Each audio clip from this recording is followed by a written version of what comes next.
Hello and welcome to a new episode of Carlubetv. In this episode we're going to fit a new knob.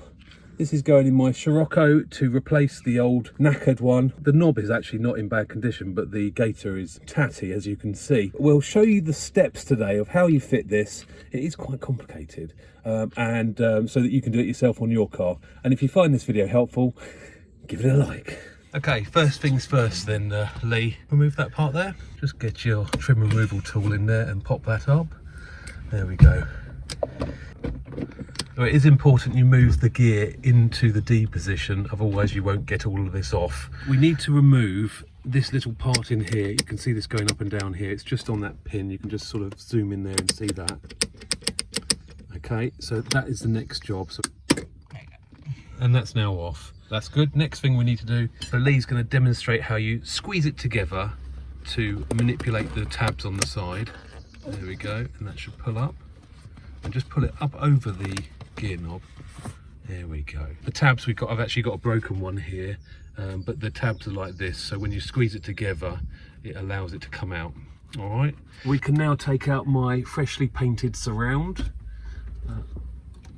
and there is a plug at the bottom of that. So spin around. Oh, yeah. We can take it off.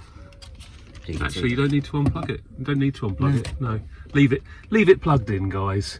Okay, so next thing we need to do is, you see this mechanism here, that needs to be clicked upwards.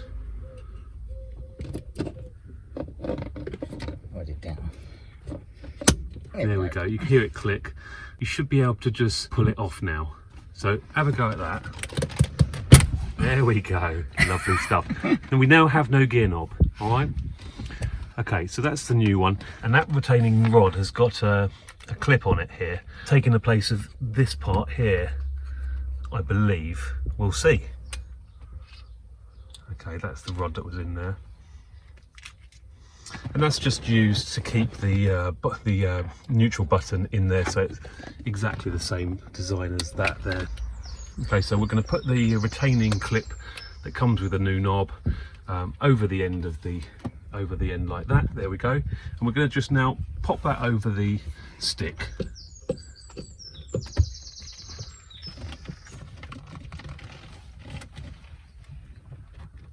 No. Oh, that's stiff. Okay, so does that feel fairly stiff on there now? I think it needs to go lower, but yeah. So might require some physical force. Now we need to see that little hook there. That needs to get the little retaining part back up. So Lee's going to go in underneath with a screwdriver, and we can just see it lifting up there. And then use another screwdriver just to put it in place, and there we go. So that's now in. It's not in there well. I'll take that out because I've still got hold of it. Yeah, there we go. So that button now works again. Being careful of the 4 tabs on the side of the boot, we're now just going to put it back in underneath the surround. Do you want to look at it from underneath, maybe? It's not all the way. I would probably look at it from underneath. First of all, so we've got these tabs down here that we need to be careful of, and they go into here. So first of all, you need to feed it through. Let's get the front first. It is quite stiff when you've got new leather, I've heard. And this is an AliExpress purchase here. Not the best quality, but it should work for our purposes. We have an update. I'm going to report at this point. Let's see this, Lee, hang on a second. AliExpress, the surround, the plastic part that goes around here is not the same size as this bottom part on my one here, so it won't sit. It sits all gaping. It won't sit properly. So what we're going to actually do is unpick all of the staples off of this one and then restaple the backing that's on the VW one to make it fit. We did try and modify it by cutting it and actually just seeing if it would fit in there, but actually we were going to glue that back together or plastic weld it, but even by taking a bit out, we haven't been able to reduce the size enough to be able to get it in that hole. So not impressed, AliExpress, thank you very much. So as we can see here, guys, this surround part, I've unpicked all of the staples out of there now, and you can see this is just not the same.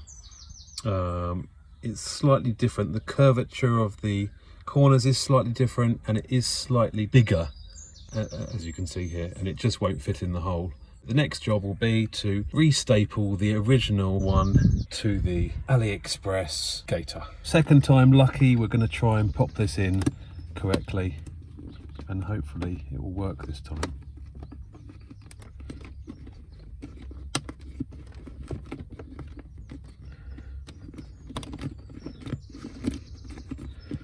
Hey presto, that works absolutely fine. Strange that, isn't it? Yeah, there we go, I'm happy with that. That's in position. Lovely. We've already got the rod back on. Obviously that was done off camera. We showed you the first time. So all we need to do now is put the little DSG cover back on. Can I see some hairs?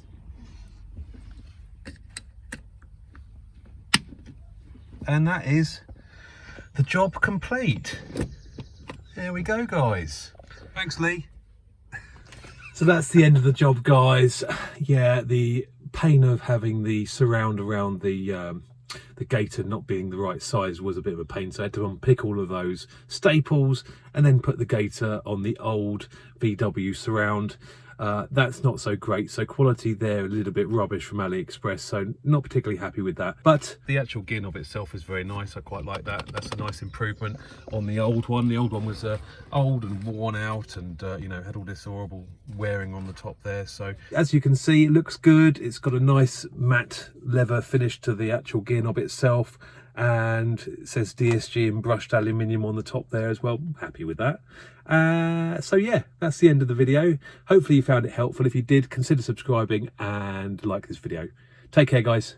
In this episode, we're going to be upgrading these horrible yellow headlights, which in my opinion, by today's standards, are just dangerously inadequate. Casting a light. Now it's time to get back out on track. Let's enjoy a couple of hot laps.